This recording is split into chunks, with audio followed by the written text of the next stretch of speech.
In this history of the sacrament of baptism, we're going to make a quick stop at the Council of Florence.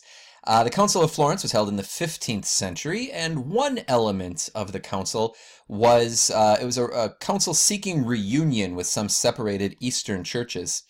And there's a decree for the Armenians, and it was later promulgated as a papal bull by Pope Eugene, I think, the Fourth.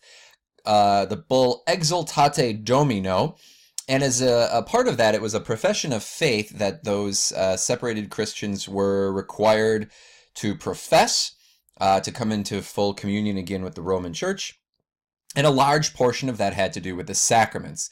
So we're talking the year 1439. So besides being an interesting point of history for union with the Eastern churches, this is on the eve of the Protestant Reformation. So what this shows is what the predominating theology of the sacraments was in the Roman Church right before the Reformation. And what we'll see is it's thoroughly Thomistic from start to finish. It's the theology of St. Thomas Aquinas. The document, by the way, this will come up in almost all of our discussions with the sacraments because it goes through all 7 sacraments and lays out form and matter and minister and effects and all kinds of things. The document is, as far as I can tell, thought by no one to be a dogmatic definition. That's not what this is. It should be taken as bearing the stamp of its time and demonstrating that that is the way that sacraments were spoken of in the Roman Church at that time. So let's take a look at it. Says, Holy baptism holds the first place among all the sacraments, for it is the gate of the spiritual life. Through it we become members of Christ and of the body of the Church. Since death came into the world through one person, unless we are born again of water and the Spirit, we cannot, as truth says, enter the kingdom of heaven. There's just a string of scriptural references there that hopefully you're picking up on. You see in there Paul in Romans, you see John 3.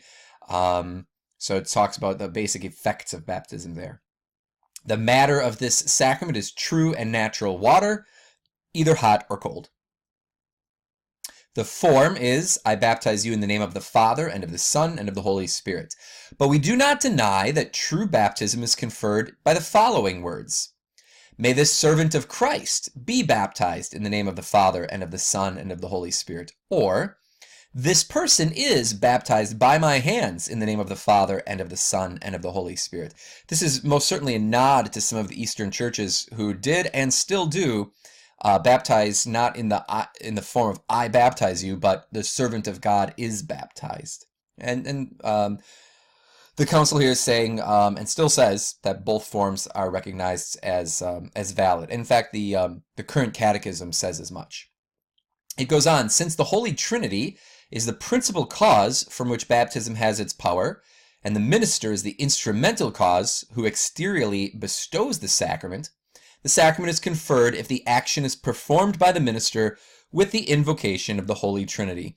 This is just straight up scholastic, Thomistic matter and form. The minister of this sacrament is a priest who is empowered to baptize in virtue of his office. But in case of necessity, not only a priest or a deacon, but even a layman or woman, even a pagan and a heretic, can baptize provided he or she uses the form of the church and intends to do what the church does. So there's, again, just a full flowering of what we saw in St. Thomas.